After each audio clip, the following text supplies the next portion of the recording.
Levi Strauss and structuralism.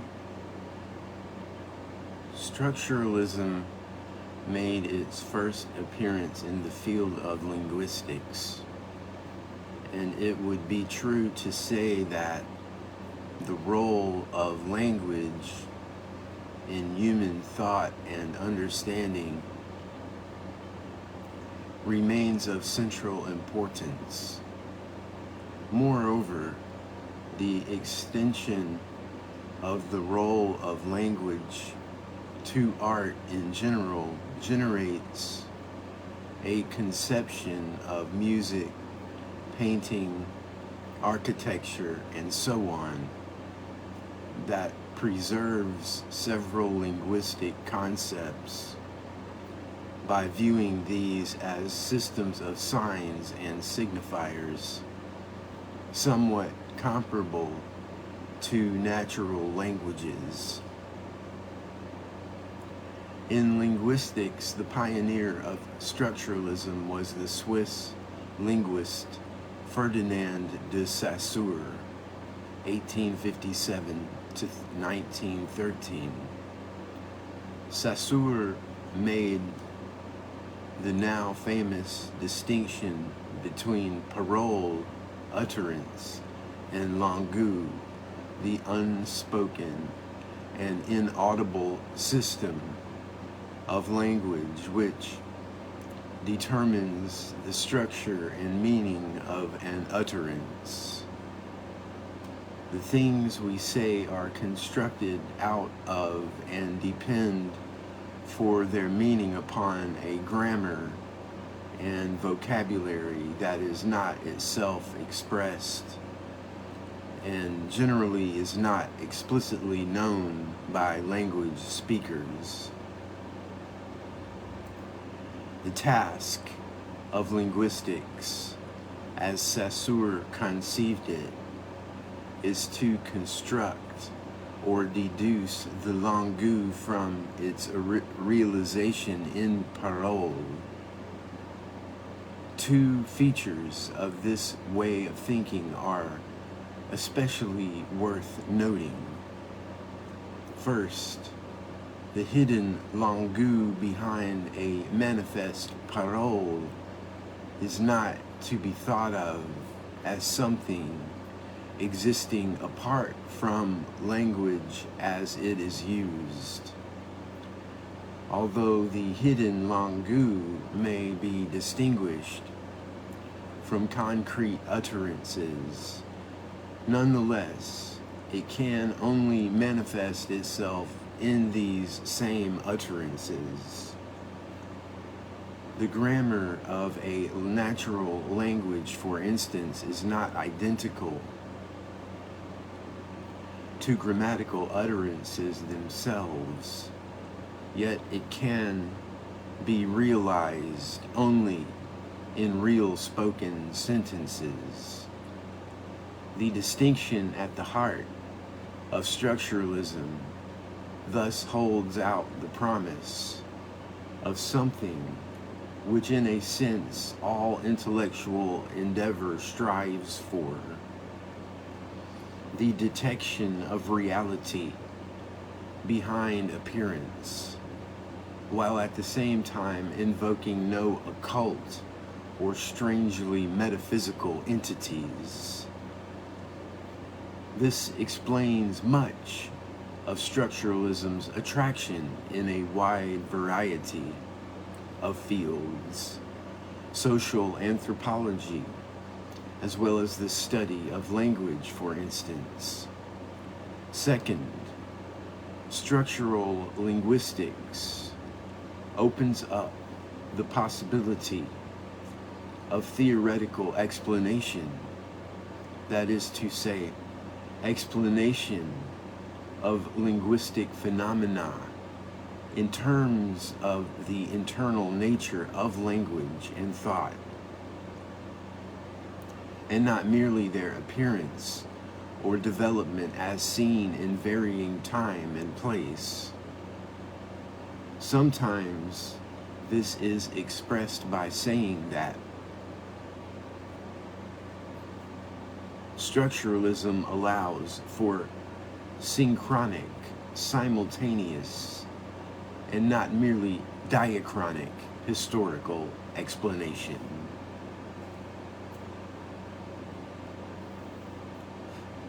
In other words, it provides a way of understanding appearances via an ever-present structuring system, and not merely by means of a historical process of development.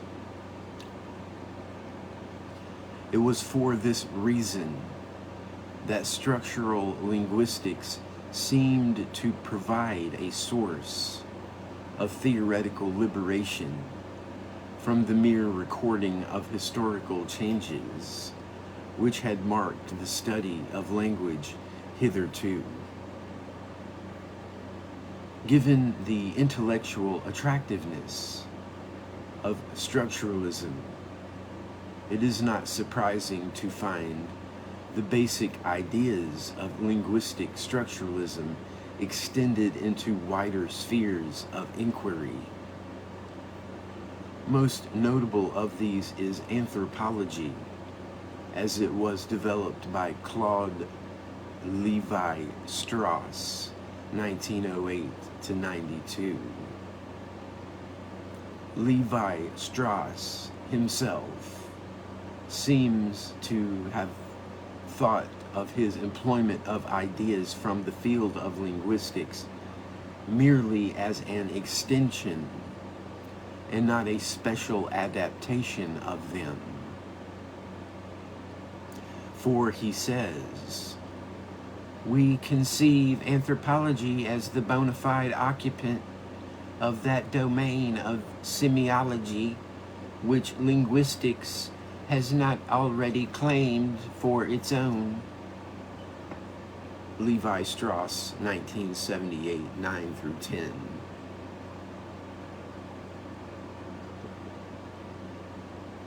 The effect of this extension, however, was to give the concept of underlying structure a more abstract form, and hence one that allowed it to be applied to systems other than language. In his view, even the simplest techniques of any primitive society take on the character of a system that can be analyzed in terms of a more general system. Levi-Strauss's definition of a suitable object for structuralist analysis is as follows. An arrangement is structured which meets but two conditions: that it be a system revealed by an internal cohesiveness, and that this cohesiveness, inaccessible to observation in an isolated system, be revealed in the study of transformations through which similar properties are recognized in apparently different systems. Levi-Strauss, 1978, number 18.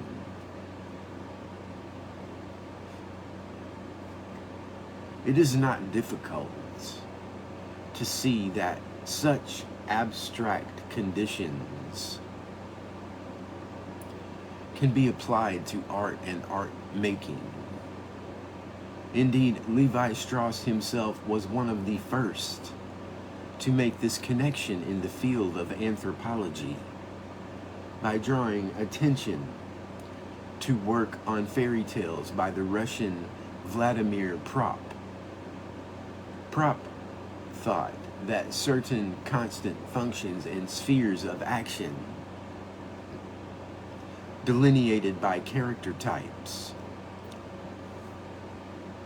such as the villain, the provider, the sought-for person, and so on, can be detected in the various characters of particular tales. More abstract and ambitious still was the approach of Svetan Todorov, who employed a close parallel between grammatical and literary structures, so that characters were seen as nouns, their attributes as adjectives, and their actions as verbs, with rules again conceived on the model of grammar, which of course determine the combinations of the parts of speech.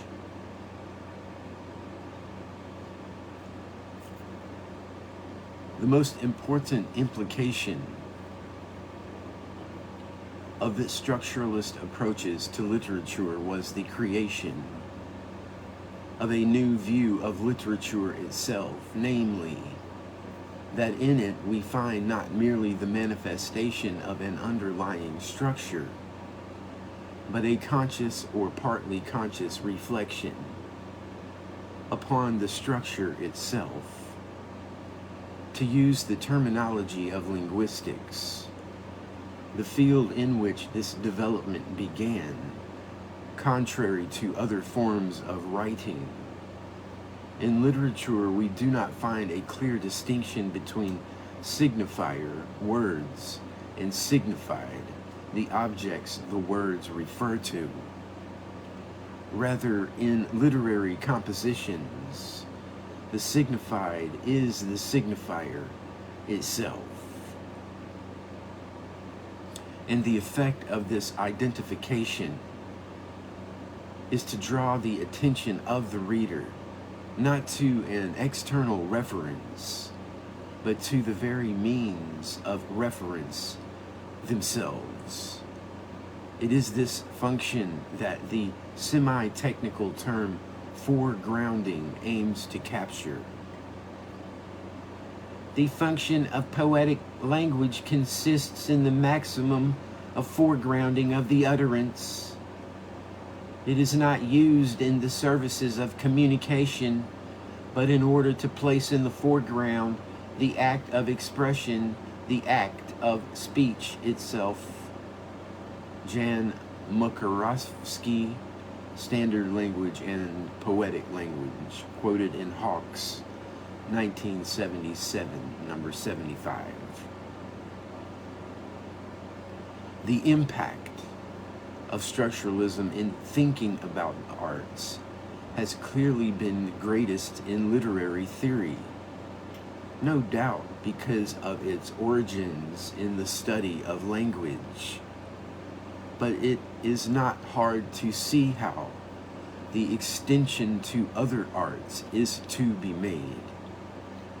Levi Strauss' two conditions for the existence of a structured system make no explicit reference to language, and it seems quite plausible to conceive of art forms other than literature as structured arrangements, analyzable in terms of constants and variables. Indeed, it is natural and quite common for artists and art critics to speak in this way.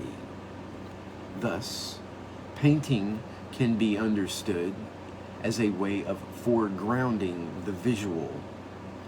Architects often speak of an architectural vocabulary, and it is difficult to talk about music at all without referring to the structure of a composition.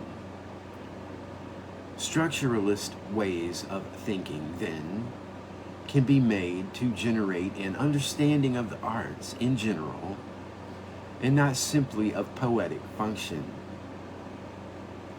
The resulting view plainly has connections with Marxism, as many writers have acknowledged. There is a crucial difference between the two, however. On structuralist theories, properly so called, the systems of meaning and perceptions that are self-reflected in art are universal and for the most part fixed. That is to say, structures of the sort Levi Strauss describes, even if ultimately subject to change, are atemporal grammars manifested in particular historical cultures. In Marxism, by contrast, everything is subject to historical change, and especially, perhaps, social and cultural structures. Derrida, deconstruction, and postmodernism. Structuralism has its difficulties, of course. In fact, it is probably correct to claim, as Edith Kurzweil does in The Age of Structuralism, 1980, that the age of structuralism is over. The reasons for its decline may have as much to do with intellectual fashion as with its intellectual problems. But for present purposes, it is instructive to explore some of these problems.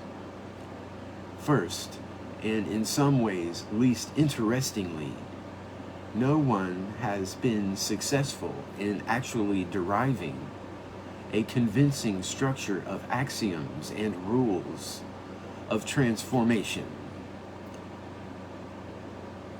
Levi Strauss' universal system of binary opposites, light, dark, good, bad, and so on, after a promising start, ran into innumerable difficulties which could only be resolved by retreating to a degree of complexity that removed most of its theoretical power. And Levi Strauss himself, despite an abiding admiration for the pioneering nature of Propp's work on fairy tales, revealed considerable weaknesses in his treatment of the same. In short, in none of the spheres over which structuralist theorists have ranged has anything like a grammar emerged.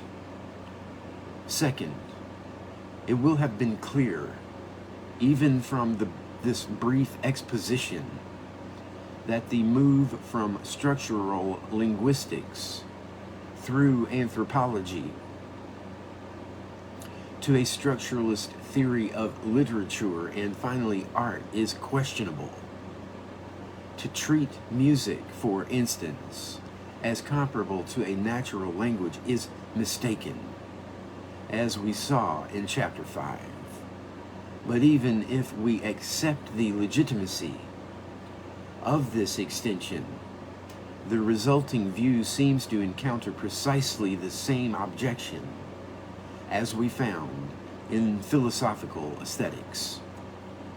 That is, we end up with something called the function of poetic language, the role of literature. These are ways of talking which seem just as subject to sociological objection as the pursuit of a Platonic definition of art or poetry or literature.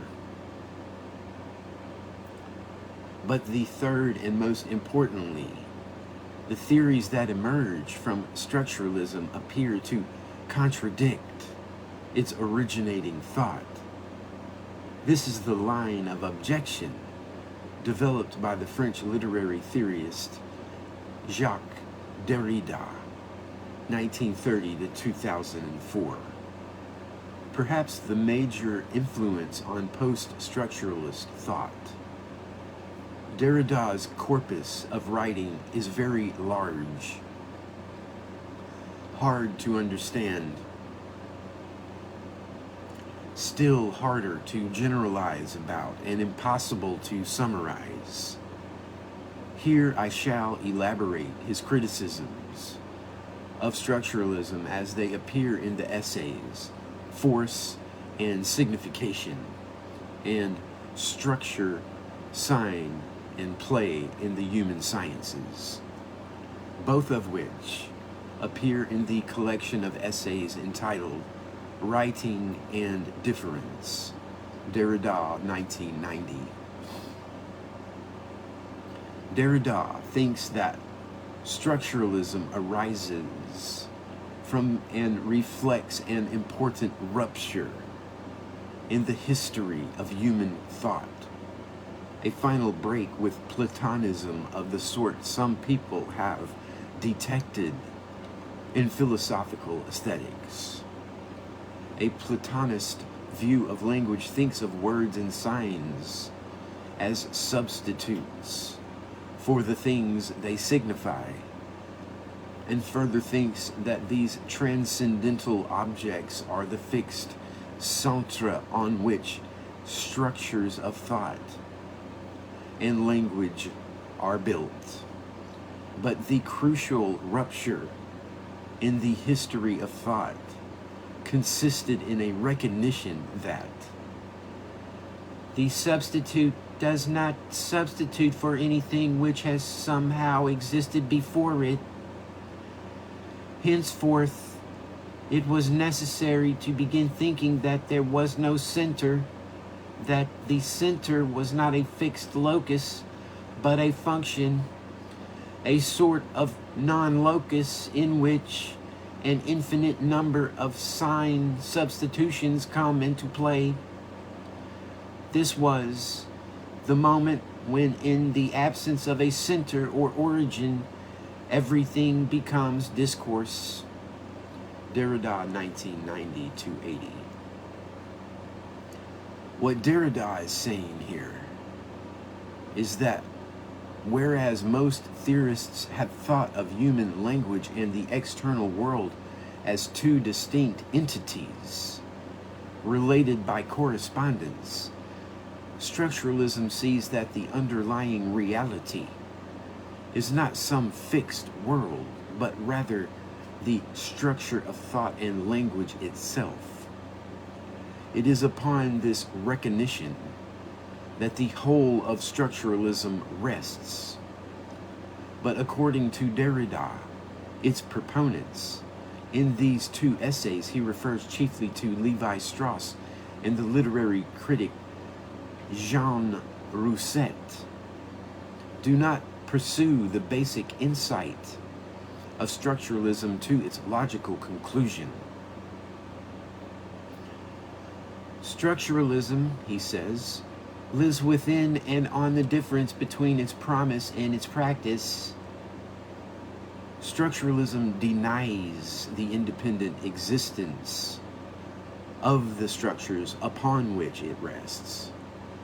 To this extent, it treats parole, the utterance, as basic and has no place for reified or concretized Platonic forms. Yet, instead of recognizing that if everything has become discourse, a series of utterances, structure is itself a metaphor, structuralists continue to treat structure as a sign in the Platonic fashion, as an existing entity upon which theories may be built. Thus, despite pretensions and appearances of being a radical alternative to Western philosophy, modern structuralism is a tributary of the most purely traditional stream of Western philosophy, which, above and beyond its anti-Platonism, leads from Husserl back to Plato. Derrida, 1990. For as long as the metaphorical sense of the notion of structure is not acknowledged as such, that is to say, interrogated and even destroyed as concerns its figurative quality, one runs the risk, through the kind of sliding as unnoticed as it is efficacious, of confusing meaning with its model. One runs the risk of being interested in the figure itself to the detriment of the play going on within it. This notion of play is important in Derrida. But before looking at it further, we should note that Derrida acknowledges the extreme difficulty of recognizing fully the implications of the rupture. To express, or even merely to signal our abandonment of traditional ways of thinking requires us to use the language of tradition, and hence to run the risk of being recaptured by it.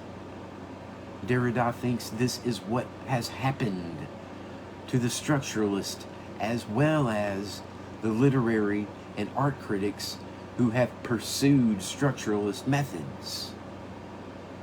Structure, the framework of construction, morphological correlation becomes in fact, and despite his theoretical intention, the critic's sole preoccupation, no longer a method within the ordo cognoscendi, the realm of knowing, no longer a relationship in the ordo essendi, the realm of being, but the very being of the work. It is arguable that this difficulty is of Derrida's own making, and that it cannot, in fact, be overcome. Because what he is demanding is that structuralists and philosophers, quite generally, speak in a wholly new language, when of course there cannot be any such thing.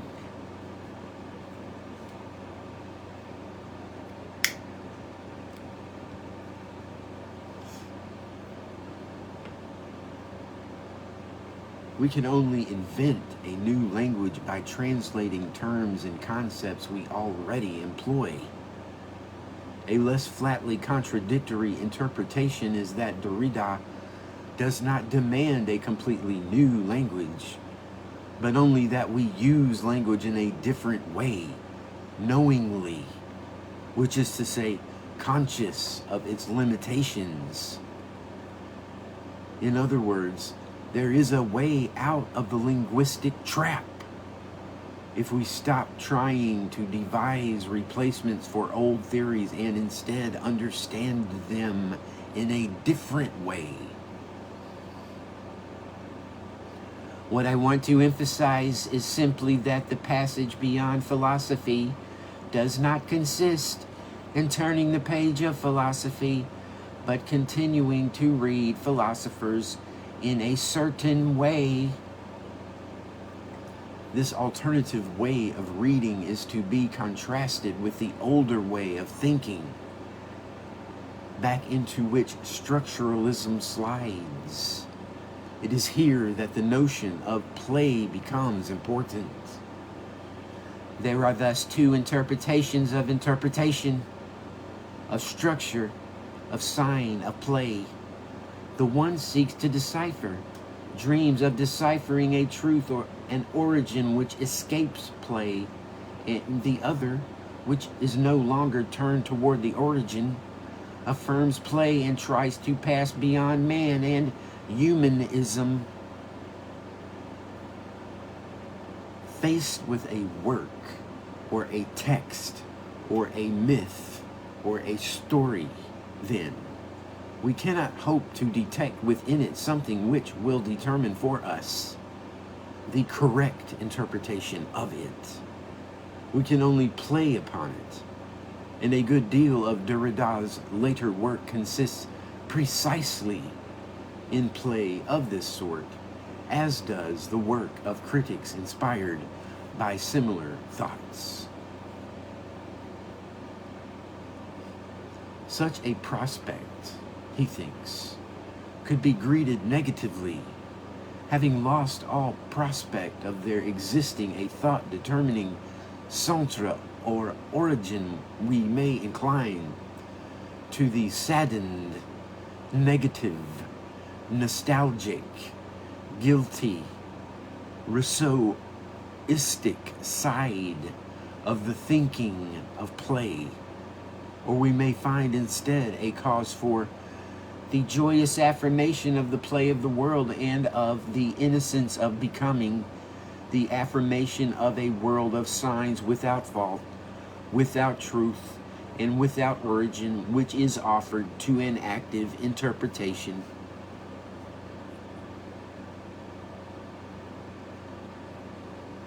Derrida's conception of free interpretation has been taken up with enthusiasm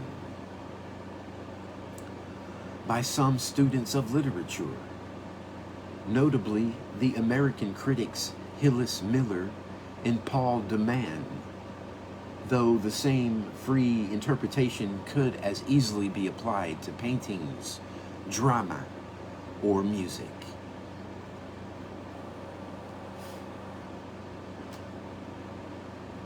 This sort of interpretation has come to be known as deconstruction, the sustained unraveling of imposed structures.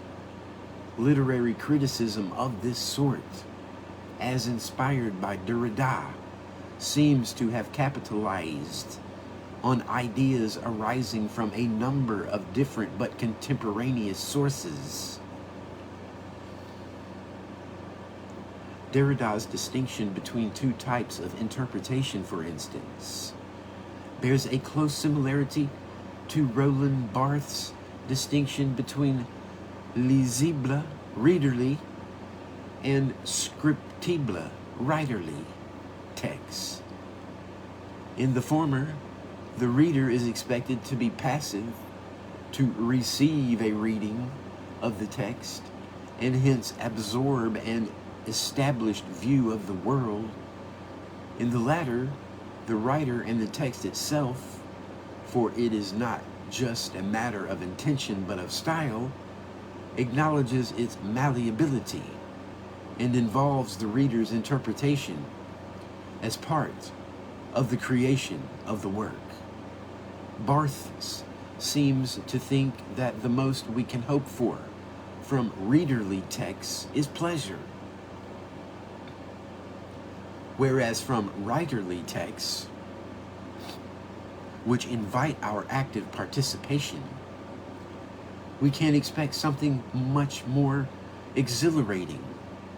Jouissance, a term deployed by the Marxist post-structuralist theorist Lacan, something similar to Derrida's joyous affirmation of play.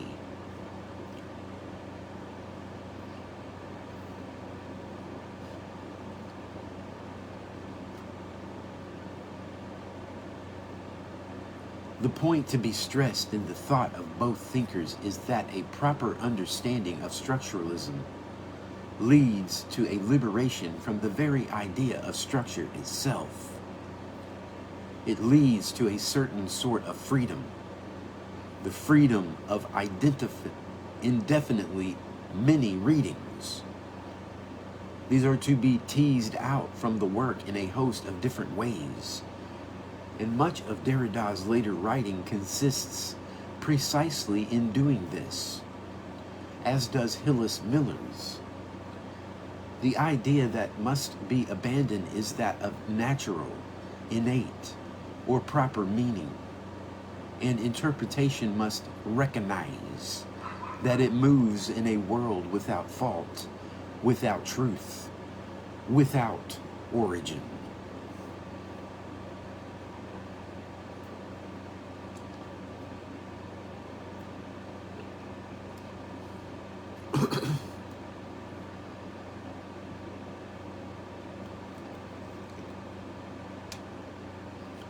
But if this liberation from the idea of structure is complete,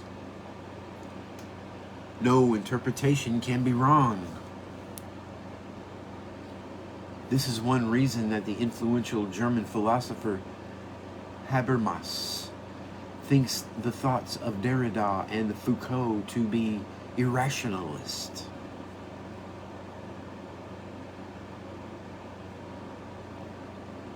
Moreover, no distinction or discrimination can be required of us, and this includes the distinction between art and non-art and the discrimination between the aesthetically valuable and the aesthetically valueless. Derrida appears to recognize and to accept this implication when he anticipates an objection from Rousset. Does not one thus run the risk of identifying the work with original writing in general? Of dissolving the notion of art and the value of beauty by which literature is currently distinguished from the letter in general? But perhaps by removing the specificity of beauty from aesthetic values, beauty is, on the contrary, liberated. Is there a specificity of beauty? And would beauty gain from this effort? It is fairly clear what Derrida takes the answer to these rhetorical questions to be. There is no one thing that is aesthetic beauty. And once we see this, we are free to discover beauty everywhere and anywhere, not just in those things conventionally accepted as works of art.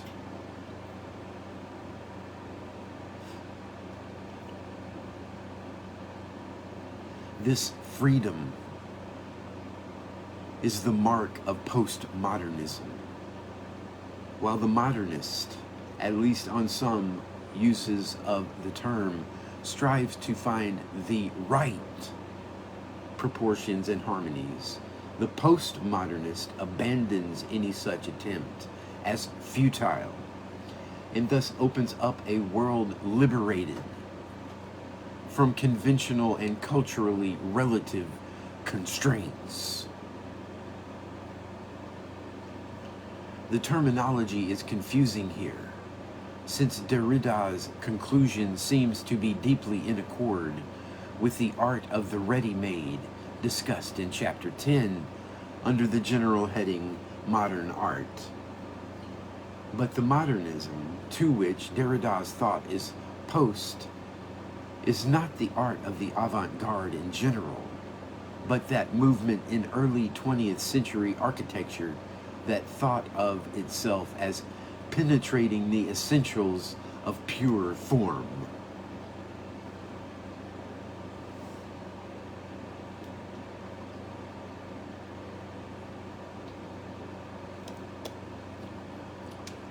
In fact,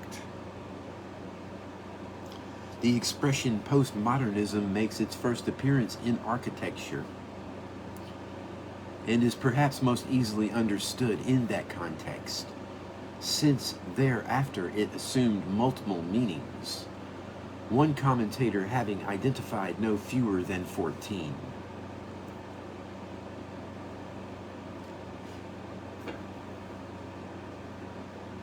In the present context, postmodernism is to be understood in the context of Derrida's account of structuralism and its aftermath. And we may reasonably raise questions about the cost of accepting this way of thinking. As with consistent Marxism, it seems to involve us in the abandonment of art theory altogether. Indeed, worse than this, at least Marxism points us in the direction of an alternative type of inquiry, namely the socio-historical, whereas the for Derridian studies everything, and hence anything goes. Thus, should literary critics choose to interpret the railway timetable, or art critics explore the wrapping from a takeaway hamburger, there is nothing to be said about the fitness or unfitness of the objects of their attention. We can ask only whether joyful affirmation in a system of signs is possible, whether the result is jouissance. It is open to Derrida, Barthes, and those who think in this way to accept this conclusion and regard it as an honest recognition of the wholly unconstrained or liberated condition in which critics find themselves.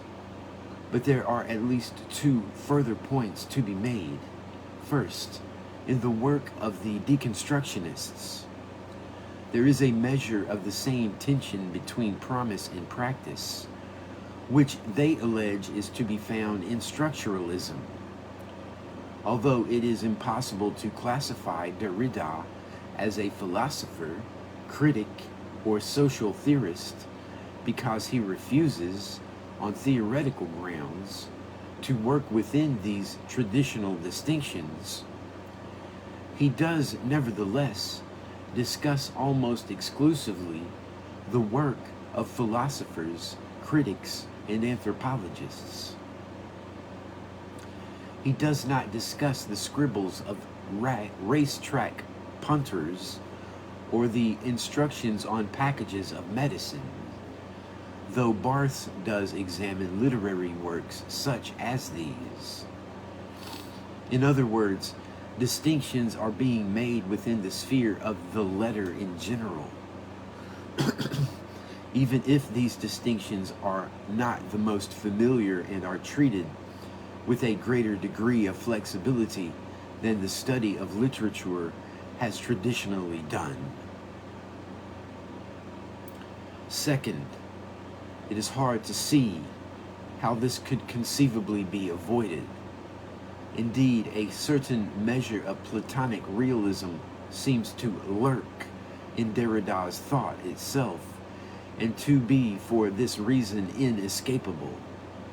It seems tempting to express his view by saying, for instance, that those critics who persist in looking for a centre or an origin do not acknowledge the fact of their condition, that their criticism is really free.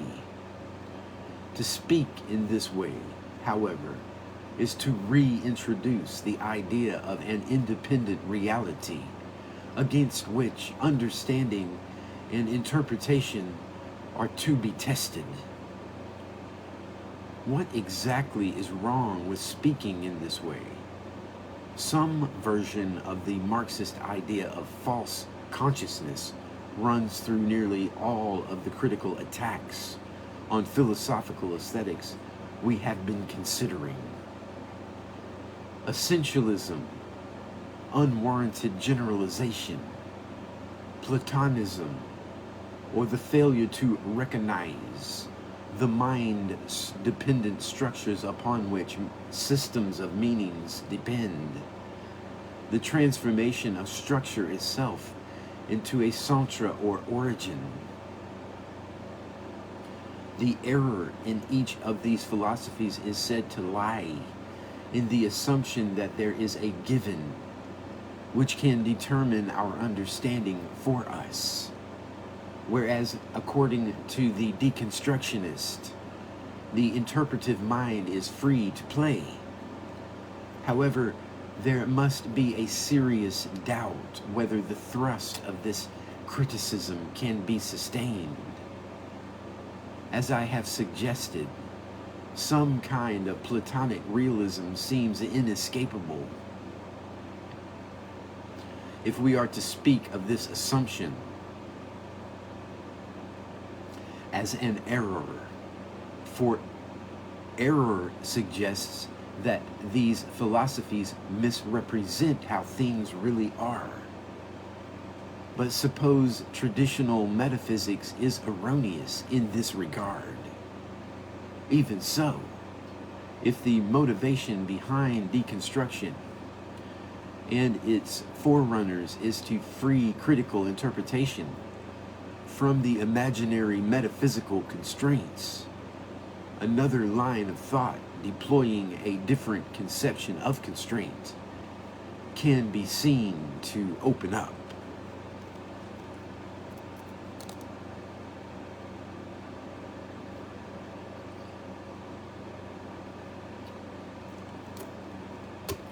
Normative theory of art.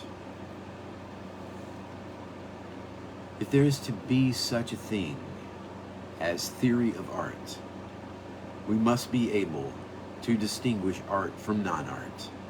Let us agree, however, that Platonism about art is false. There is no such thing as an essential form or universal idea called art, which those things properly called works of art realize. Consequently, this distinction between art and non-art is not a reflection of a reality independent of our thinking about art and the words art and non-art are not substitutes for or signs of something that pre-exists them. However, to accept this does not carry the implication that we have to cease making the distinction.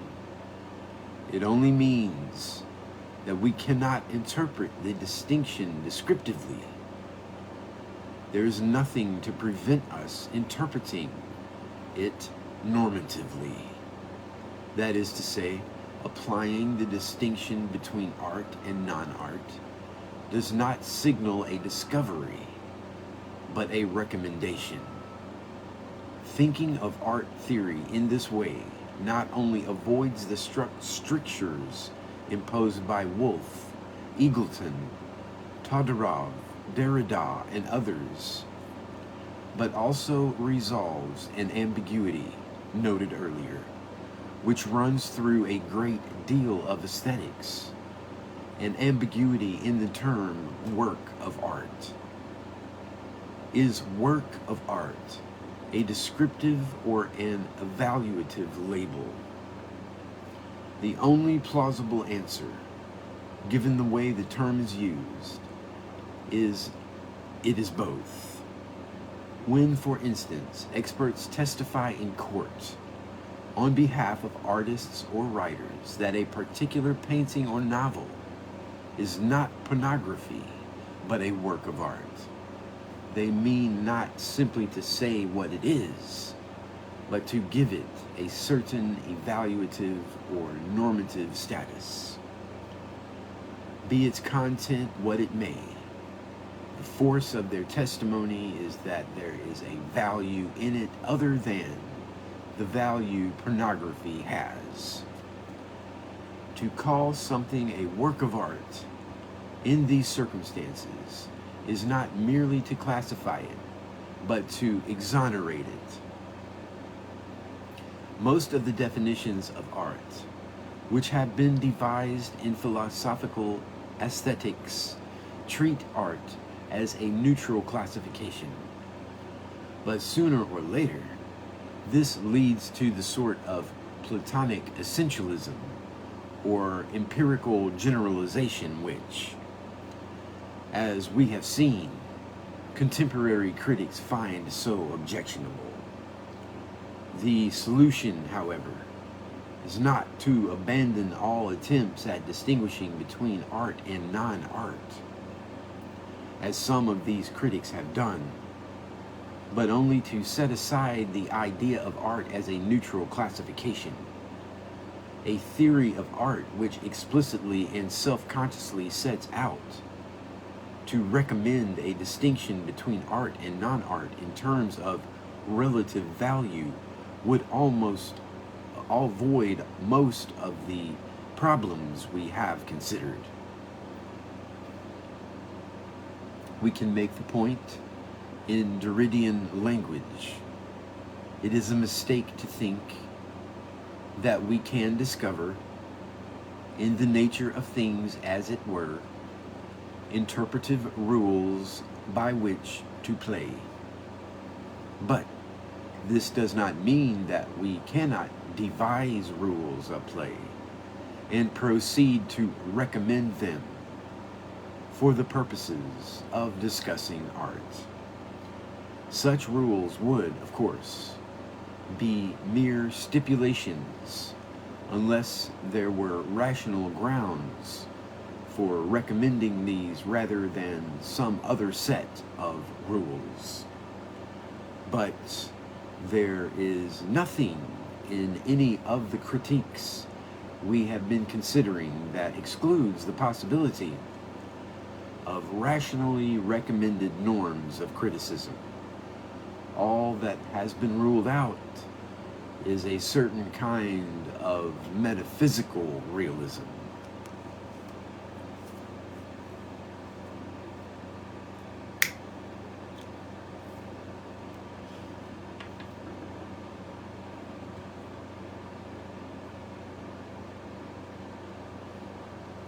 Deconstruction could itself be rationally grounded in this way.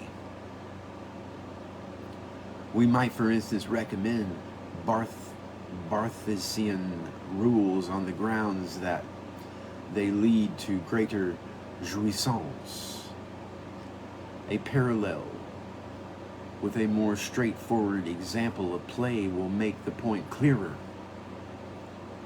Consider the game of chess. There is indeed a sense in which we discover what the rules of chess are. But anyone who supposed that this means the rules are, so to speak, laid up in heaven would have made a metaphysical error.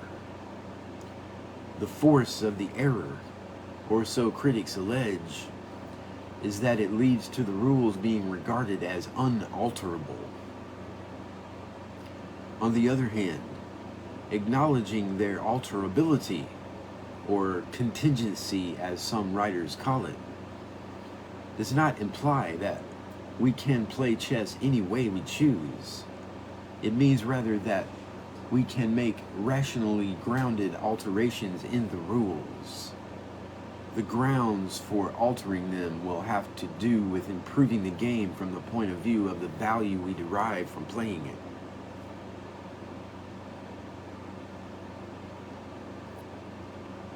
Rules establish norms, how games ought to be played.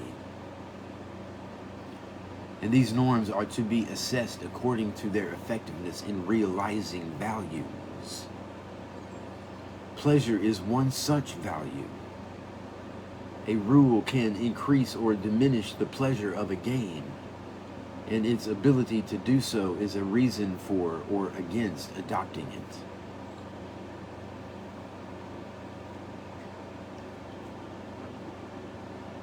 Similarly, to distinguish art from non-art, or kitsch from art proper, need not be thought of as an attempt to unveil a metaphysical difference. At the same time, this does not mean that the distinction can be applied arbitrarily in any way we choose. If there is too great a measure of latitude, we will end up by making no distinction at all. What we need, once the deficiencies of essentialist and sociological theories of art have been uncovered, are grounds for identifying art proper in one way rather than another. In other words, we need normative recommendations. This suggests an alternative approach to aesthetics and art theory, one which ceases to strive for philosophical or sociological neutrality, and expressly aims to formulate a reasoned conception of art proper, a conception that can be applied in judging the objects and activities which lay claim to the status of art. Instead of seeking a definition of art in terms of necessary and sufficient properties, or trying to isolate its distinctive social function, such a theory is intended to help us grasp the values music or painting or poetry can embody, and how valuable this form of embodiment is.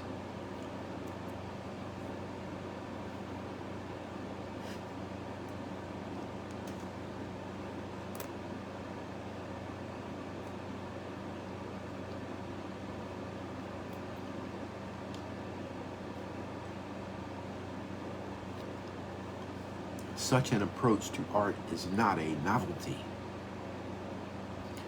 It is true that For the most part, philosophers in the modern period have treated aesthetics as a branch of ontology, the nature of being or existence, and the philosophy of mind, chiefly because of Kant's influence.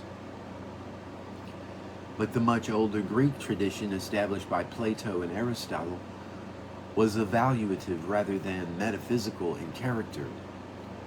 Monroe C. Beardsley, one of the best-known American philosophers of art, makes this point. The dominant movement of Plato's thought about art, taking it all in all, is strongly moralistic in a broad sense. It insists that the final evaluation of any work of art must take into account the all-important ends and values of the whole society. The normative approach is not exclusive to the Greeks. It is to be found, for instance, in Alexander Baumgarten's Reflections on Poetry, 1735. The work to which, as far as one can tell, we owe the very term aesthetics.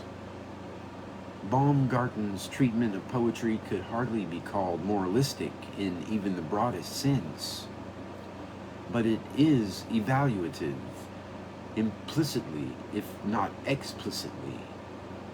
Baumgarten's concern is not to discover the essence of poetry, but, like Aristotle long before him, to establish principles of good poetry. He seems to have in mind the model of logic. Logical formulae do not distill the metaphysical essence of thought, but establish rules for what is valid thinking. In a similar fashion, Baumgarten's reflections, made largely upon his reading of the Latin poet Horace, are intended to provide a concept of true poetry, or poetry proper, in the light of which we may judge any poem presented for our consideration.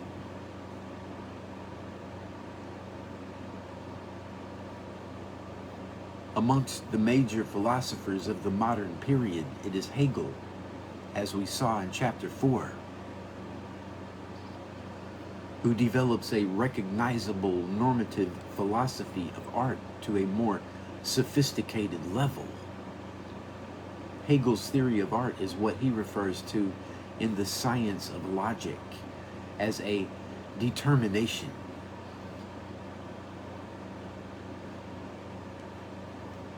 The difference between a definition and a determination is explained by Stefan Bungay as follows.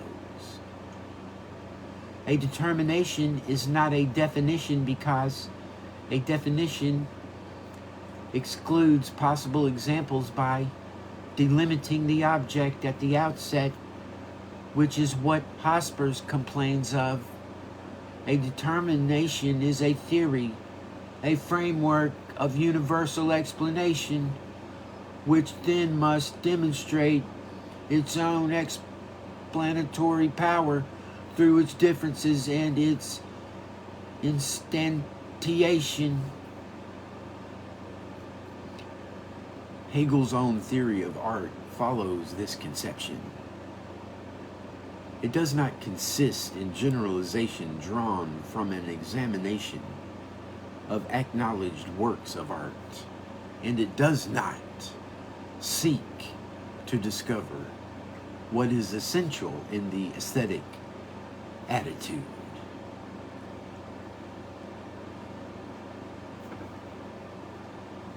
Rather, in the elaboration of an encyclopedic account of knowledge and understanding, something called art is allocated a place, as we saw in chapter 4, For Hegel, art stands somewhere between intellectual understanding and experience of the senses, and its distinguishing character is thus what Hegel calls sensual presentation of the idea,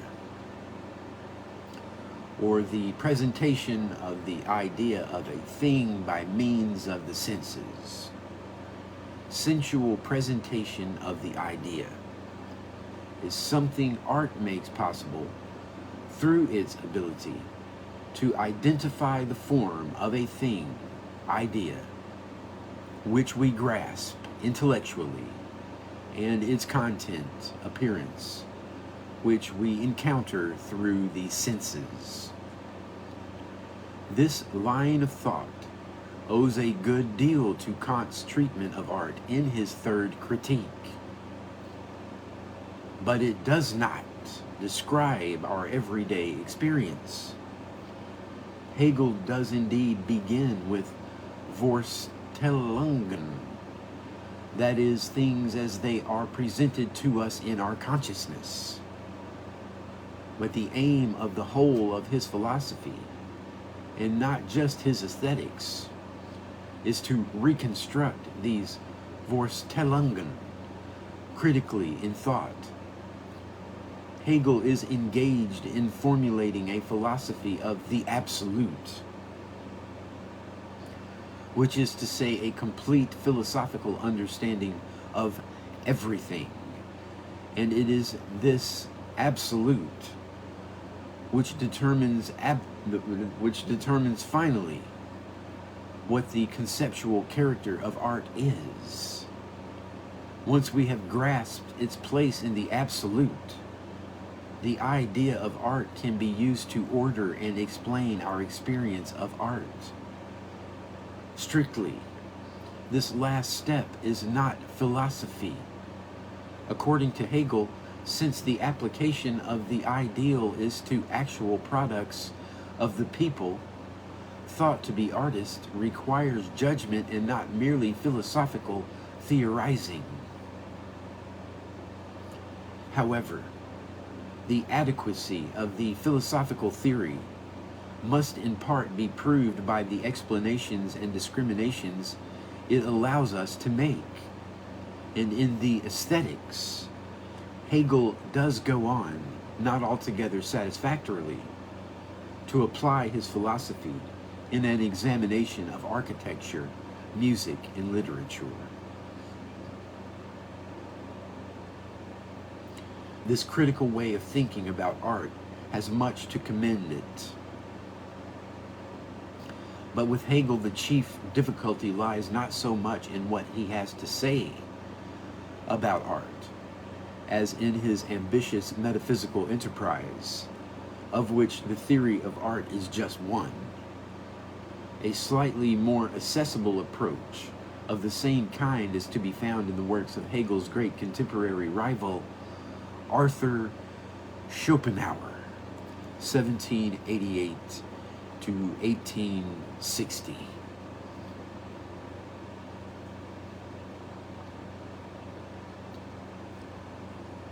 For Schopenhauer, there is no distinction between art and art proper. True works of art are to be understood as having a distinctive value within human consciousness. And for any work claiming this status, the only question is whether it realizes this value.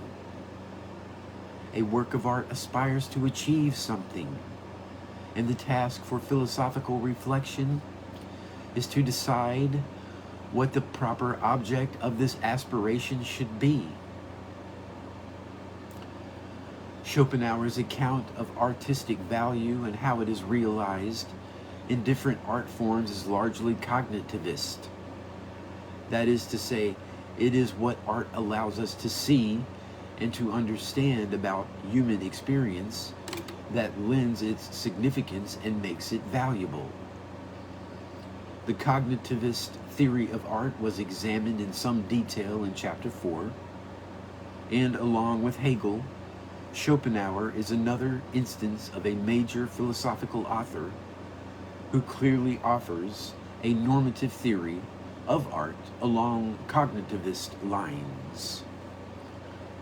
A plainer example yet of normative theory, this time expressivist rather than cognitivist, is to be found in Collingwood's The Principles of Art, where art proper is systematically distinguished from art as craft, entertainment, and magic in terms of the peculiar value it embodies.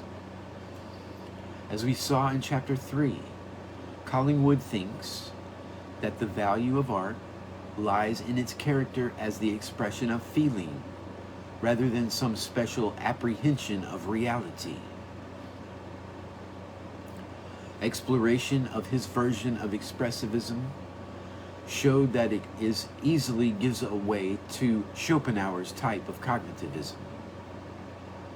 But whether this is correct or not, Collingwood and Schopenhauer both believe that the chief task of aesthetics is to explain the value and importance of art. The same ambition is to be found in several modern-day writers. Roger Scruton, a prominent contemporary philosopher of art, tells us that philosophy aims at the discovery of value. The only interesting philosophical account of aesthetic experience is the account which shows its importance. And Malcolm Budd, another British philosopher, opens his book Values of Art by saying that the central question in the philosophy of art is, what is the value of art? Normative philosophy of art, then, is neither a novelty nor an aberration, but a promising theoretical approach to the arts. It is an approach that the preceding chapters have taken. And what this chapter has shown is that at a deeper philosophical level, it has advantages over its traditional and sociological rivals. Summary: philosophical aesthetics has traditionally tried to formulate a definition of art which will serve as a neutral classification. Such definitions easily become stipulative, and in an attempt to avoid stipulation, appeal has usually been made to Platonic essentialism or empirical generalization. But neither view can properly accommodate the social context of art. The institutional theory formulated by George Dickey tries to define art in terms of the social art world, but it fails because it leads on naturally to a more radical sociological approach. The danger in this approach, however, whether in Marxist, structuralist, or post-structuralist forms, is that the distinction between art and non-art disappears, so that there remains no subject to theorize about. We can avoid both sets of difficulties if we take an expressively normative approach to art, of the sort we find in Hegel, Schopenhauer, and Collingwood. Normative theories of art concern themselves not with the definition of the nature of art, but with its value. Sociological theories explain this value in terms of the historically specific functions that art has performed in different cultures.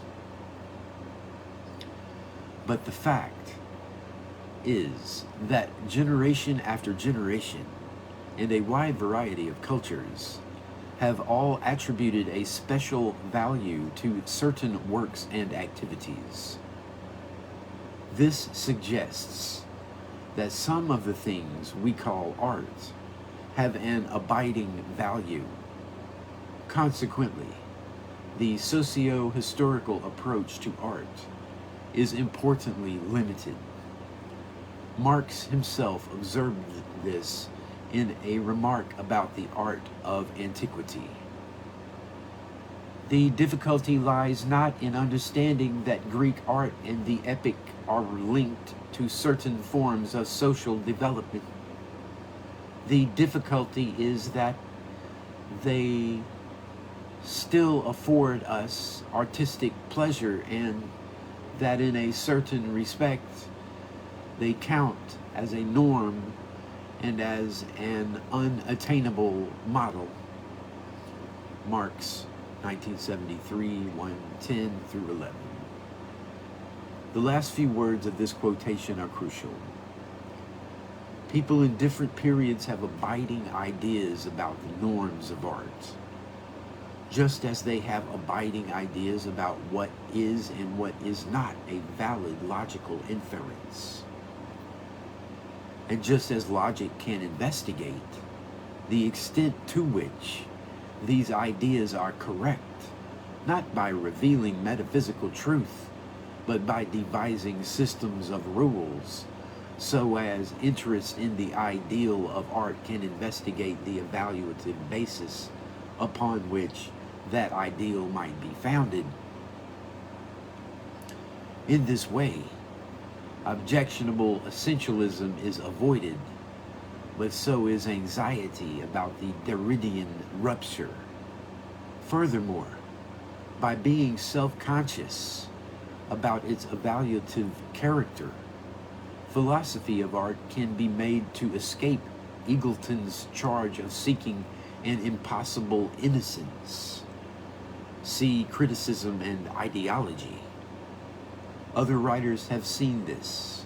Janet Wolff, whose views on art and sociology were quoted earlier in this chapter, argues that sociology of art, no less than philosophical aesthetics, has sought a similarly impossible neutrality, and closes her book by saying this: "The sociology of art involves critical judgments about art.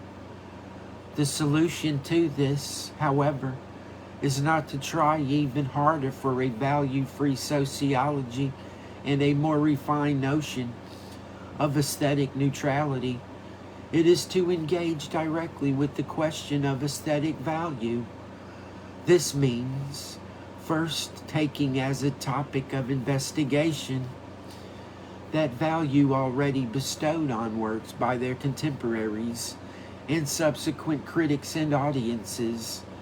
Secondly, it means bringing into the open those aesthetic categories and judgments which locate and inform the researcher's project. And lastly, it means recognizing the autonomy of the question of the particular kind of pleasure involved in past and present appreciation of the works themselves." Wolff, 1988. What Wolff means to say is that the sociological study of art can only proceed successfully if we identify what is to count as artistically significant. This requires us to make critical judgments. The possibility of such judgments was explored at some length in the previous chapter, and in turn led us to consider normativity in art theory more generally. Normative investigation of the meaning and value of art, we have now seen reason to think, is a more promising approach than either of its two major rivals, philosophical definition and the study of social function.